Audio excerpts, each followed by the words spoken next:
ప్రభువునందు ప్రియ పరిశుద్ధ దేవుని కుమారులారా, దేవుని కుమార్తెలారా, యేసుక్రీస్తు నామములో మీ అందరికీ వందనాలు, దేవునికి స్తోత్రాలు. ప్రియులారా, ఈరోజు మన మన పాఠము యేసుక్రీస్తు సెలువులో మాట్లాడినటువంటి ఒక మాట మనం పరిశీలన చేద్దాం. యోహాను సువార్త 19వ అధ్యాయము 30వ వచనం. ఈరోజు మన పాఠము సమాప్తమైనది. చూద్దాం. యోహాను సువార్త 19వ అధ్యాయం 30వ వచనం. యేసు ఆ చిరక పుచ్చుకొని సమాప్తమైనదని చెప్పి తల వంచి ఆత్మను అప్పగించెను. చూడండి, గమనించండి ప్రియులారా, సమాప్తమైనది. ఎవరు మాట్లాడుతున్నారు? ఇది యేసుక్రీస్తు వారు మాట్లాడుతున్నారు, యేసు ప్రభు వారు మాట్లాడుతున్నారు. ఏంటి సమాప్తమైనది? సమాప్తమైనది అని అంటే ఎప్పుడు సమాప్తమైనది అంటాం? యేసుక్రీస్తు వారు సమాప్తమైనది అనేసి ఆయన చెప్తా ఉన్నాడు. మరి మనము సమాప్తమైనది అని మనం చెప్పేటటువంటి పరిస్థితుల్లో మనం ఉన్నామా అంటే అసలు యేసుక్రీస్తు వారికి ఉన్న పని ఏంటి? ఆయనకు అప్పగించిన పని ఏంటి? ఆయన చేసిన పని ఏంటి? ఆయన సమాప్తమైంది అని అనటంలో అర్థమేంటి? అది మనకు అర్థమైతే అసలు మనకు కూడా ఏదైనా పని ఉందా? పని ఉంటే ఆ పనిలోనే ఉన్నామా, లేకపోతే ఎదుటింటి వాళ్ళ పనిలో ఉన్నామా, పక్కోడి పనిలో ఉన్నామా, ఆయన పనిలో ఉన్నామా, ఎవరి పనిలో ఉన్నాం? మరి ఆ పని సమాప్తమైందా లేదా? సమాప్తం అవటానికి ఏం చేయాలి? మనం యేసుక్రీస్తు వారి సెలవులో ఆ మాట మాట్లాడాడు, ఈ మాట మాట్లాడాడు అనేసి దాన్ని వల్లించటం మాత్రమే కాకుండా మన జీవితానికి ఆ మాట అన్వయించుకుని మన జీవితంలో మనం ఏం చేస్తూ ఉన్నాం, మనం ఏం చేయాలి, ఇది మనం పరిశీలన చేసుకోవాల్సినటువంటి అవసరం మనకి ఉన్నది ప్రియులరా. ఇంకా మనం పరిశీలన చేస్తే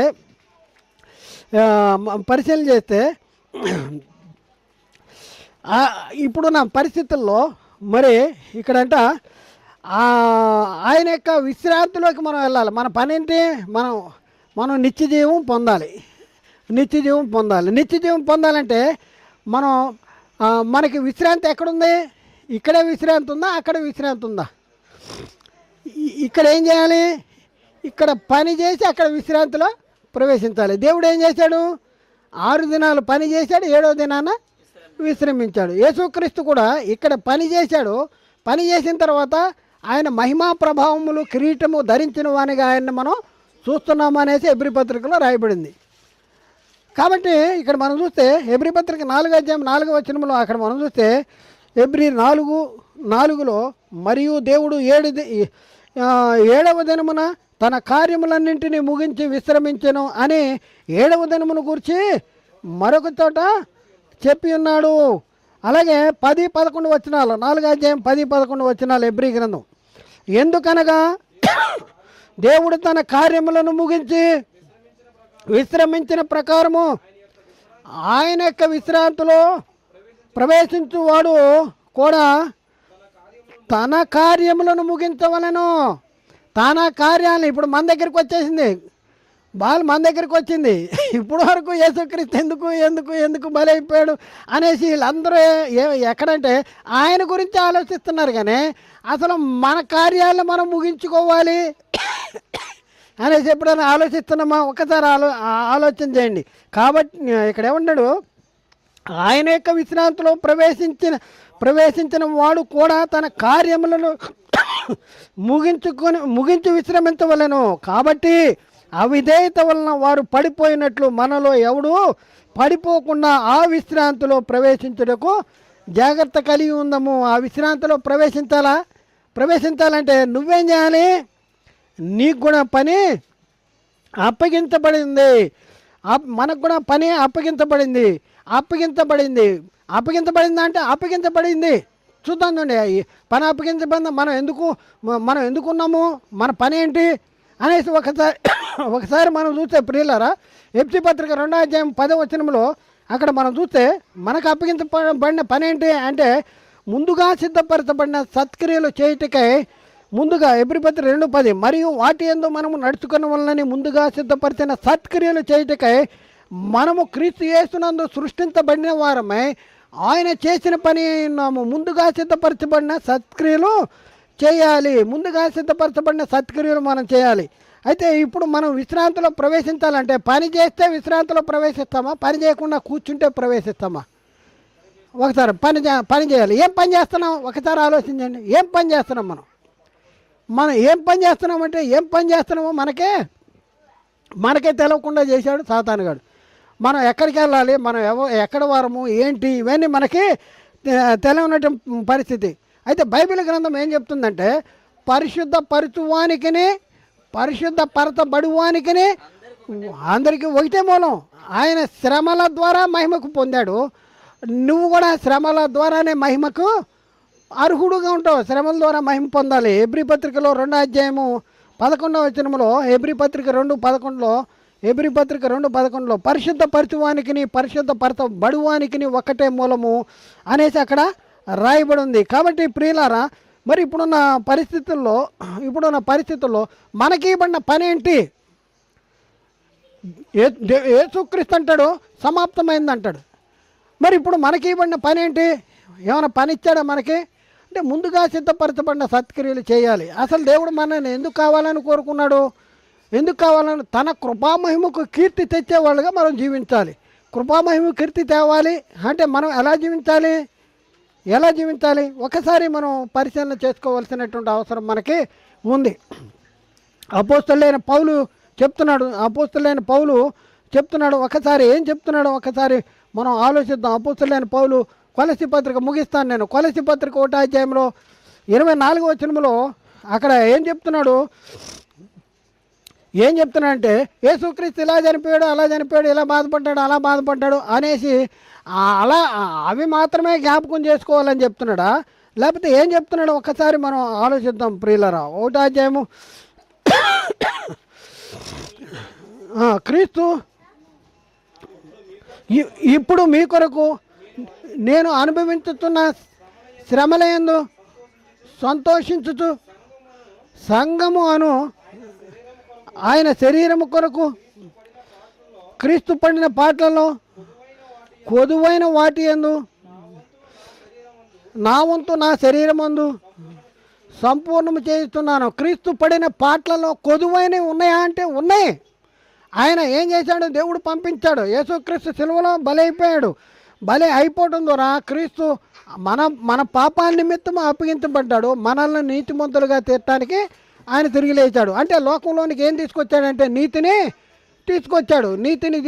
మనం నీతిమంతులుగా మార్చాలంటే మనం ఏం చేయాలి? నీతిని జరిగించాలంటే ఏం చేయాలి? స్వార్థ ప్రకటన చేయాలి.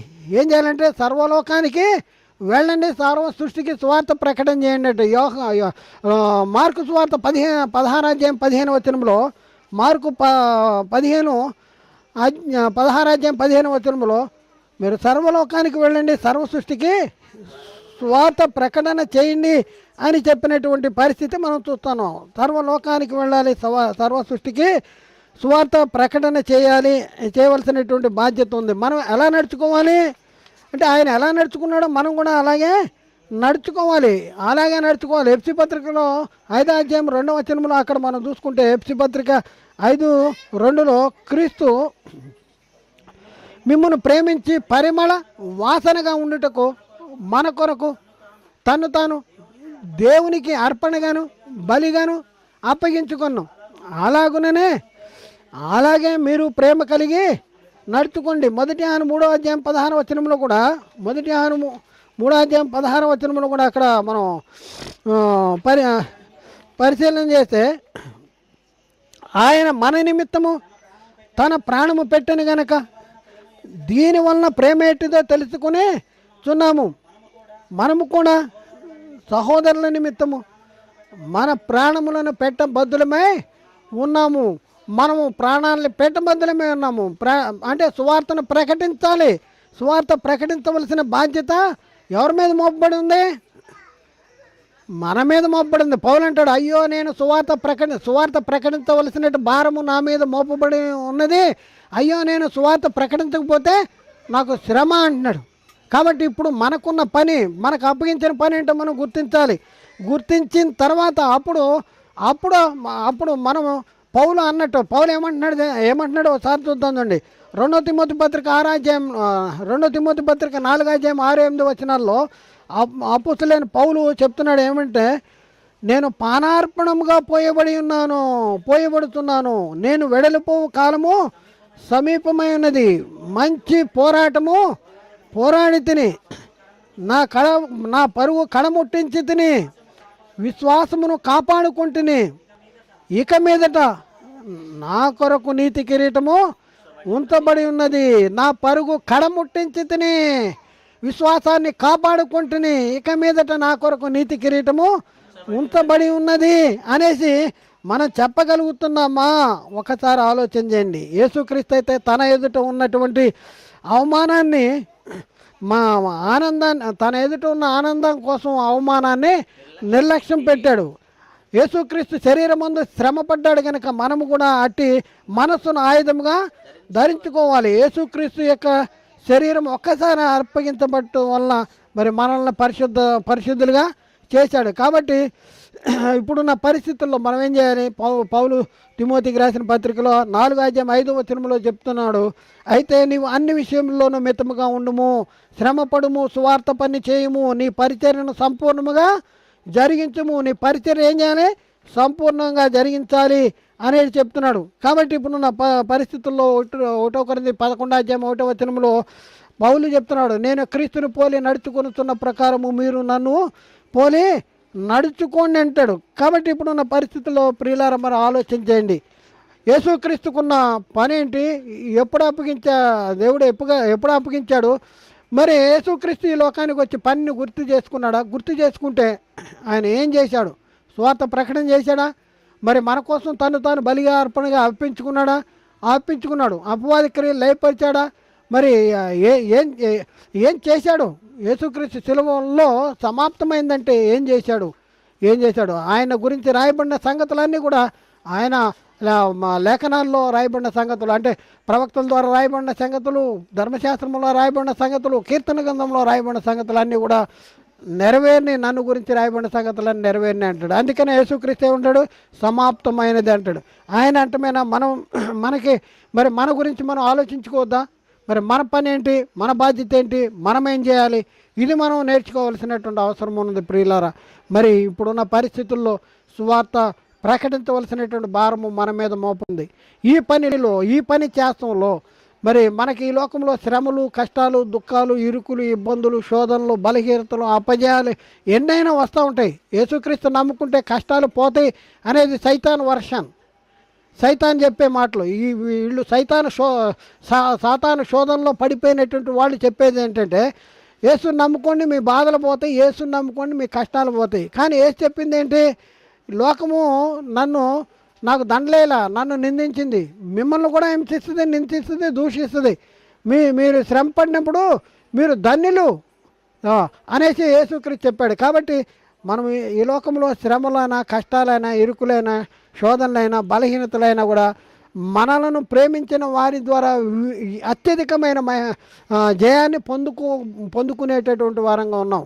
కాబట్టి క్రీస్తు ప్రేమ నుండి మనలను ఎడబాపు వాడు ఎవడు? శ్రమ అయినను, హింస అయినను, కరువు అయినను, ఉపద్రవమైన అట్టిది మరి ఏదైనాను మన ప్రభు అయిన యేసుక్రీస్తు నందలి దేవుని ప్రేమ నుండి మనలను ఎడబాట నేరవని రూఢిగా నమ్ముతున్నాను అనేసి పౌలు చెప్తున్నాడు. మనకు కూడా అదే ఆలోచనలో మనం ఉండాలి. ఎవరు కూడా క్రీస్తు ప్రేమ నుండి మనల్ని ఎడబాప నేరవు.